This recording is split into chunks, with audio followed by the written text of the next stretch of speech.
trees. God, the trees have to stand out to you, right? I didn't really notice anything. No. So the order in which they perceive things are important.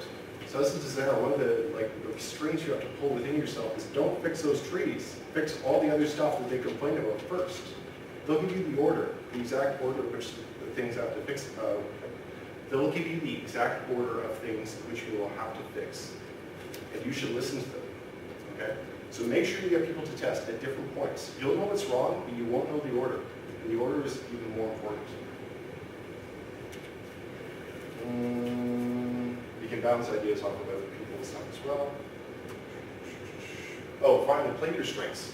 Some of you guys have natural affinity for programming, or art, or even design, and you're really crappy at art and programming. Play to whatever strengths you can when you're making your game. If you are really good at art, for example, make something that is lush and vivid.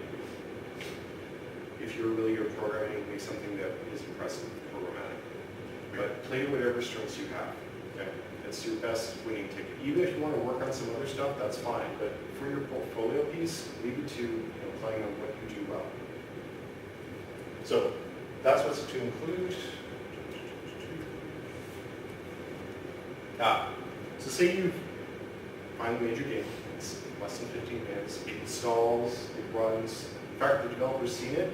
And actually, let's not go that far first.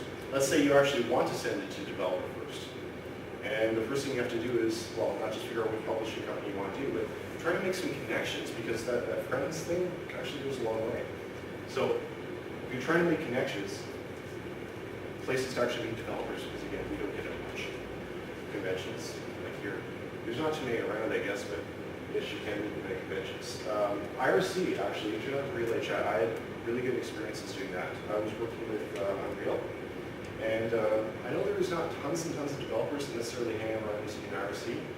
The ones that do stay there, and they form sort of communities. And you can actually ask them questions whenever you need. And sometimes they actually help people get in. I've heard stories of doing so. Email other developers for advice. Don't email the top guys. I'm sure the mailboxes of Shigeru Miyamoto and Bill Wright and all the rest of those guys are plenty full. They don't have time to answer questions. But try going a few rungs down the list, even head designers of some games, or even senior designers especially. They know their stuff. They've been in the industry for years. They know exactly what they need to help you, and they could help you get in.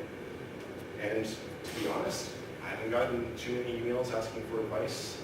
I've gotten probably 2 or 3 at most since I started in 2 years. So yeah, they have plenty of time to actually answer emails. So make sure you bug the right people. Gamma Sutra, you guys probably know Gamma Sutras. Yes, okay. Oh, sorry, question yeah. on the email. How can you possibly find the emails to those people? Okay. First of all, you can usually guess what the email address for those people are based on the credits and stuff. Most, I guess one hacky way of doing it is most publishing houses have, you see their names in the credits and stuff, of course. You see senior designer, senior designer, senior designer. And you can find out at least 1 or 2 emails, and you'll either see first initial, last name, or full last name, first initial, stuff like that. It's pretty easy to figure out their emails. Sometimes there actually are email lists for developers and stuff out there. Google is your friend. So try to, you will, if you do enough digging and searching, definitely find the emails from these people. Anyway. Some places also put their emails in the games as well, Valve, Gabe. Oh yes, that's right. Puts in the commentary, he'll say, yeah, just email me at gaben.valve.com. Yeah. Some are really approachable. Some are really easy to get a hold of. So yeah, take advantage of that, and be nice, obviously. So Gamma Sutra and other forms. Gamma Sutra is like a developer's haven. I think developers hang out there more than anyone else does. So it's a good place to actually talk to people, meet people on forums, as well as actually posting out articles. When you can actually, if you have on your resume that you've posted some articles or stuff on Gamma Sutra, it also is a great footnote to have that helps you get in. The IGDA, I didn't put it on here, but I should have. It's also a really great place. I was surprised, before I got in, I was using the IGDA a lot. And they have a lot of really good people on there.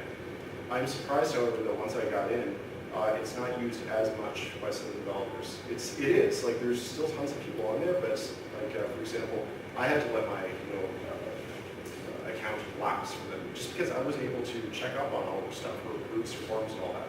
So it is a good way to check it out, but just be aware that not everyone is on there.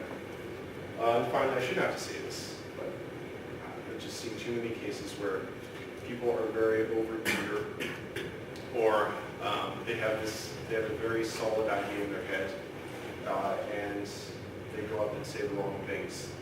And so I will say, be respectful and polite. If you go up there, I've seen cases where people are just really excited. It's like going, oh, it's really great to meet you. Oh man, I love your games except for your last one. It sucked. But all the other ones, just keep making really good games.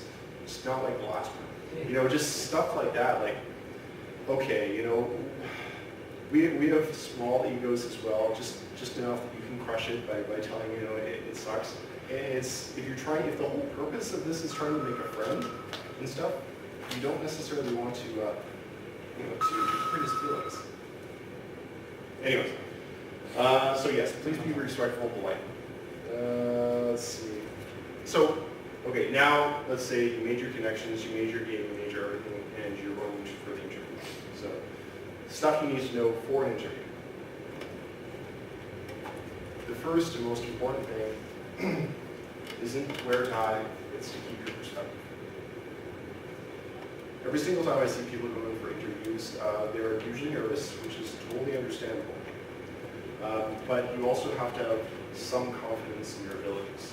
And those are usually the people that get picked. Not overconfidence, please don't get me wrong, just enough confidence that you can do what you need to do if you are called upon to do it. So the perspective is this. Whatever game design job you go in for, this isn't your last one. You have to have that going in your head. You have to believe it. If you do not believe it, you are not going to present yourself as well in there. Just do whatever you have to do to make sure you believe yourself that this isn't the last one. If I go and I screw this up, it's not the end of the world. It's okay. There will be no.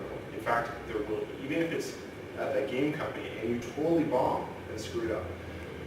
Game companies change around their staff fast enough in like 2 to 5 years, well, usually 2 years. You'll have a completely different HR department, completely different designers, you'll be able to reapply. And no one will know that you even applied in the first place, right? So it's not the end of the world. Please keep that perspective. Again, I shouldn't have to say professionalism, dress well, be punctual. This stuff goes without saying, but people have screwed this up too, and I can't believe it. Yes, be professional, be respectful, don't, just be nice. Be punctual. Be like 15 minutes early as opposed to 15 minutes late. Do it as if your life depended on it. And dress well. I mean, most of you guys are going into game design jobs, and yes, you dress lax and have a hard dress code, but you have to face the wall that is HR before you actually get into the department. So you have to go through them. And if you're dressed, in a wife beater or a ratty holy shirt, it's not going to work. You're not even going to get to that second part. You're going to be vetted before that. So that's well. Postmortems. How many of you guys know what a postmortem is? Oh, only a few. Okay.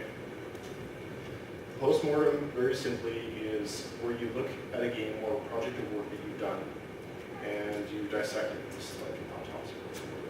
And you take a look and try to find the things that went well, things that worked, things that went good, and you try to take a look at the things that went bad, things that didn't work so well. And very important, the things that went well are just as important, if not more important, than the things that didn't go well.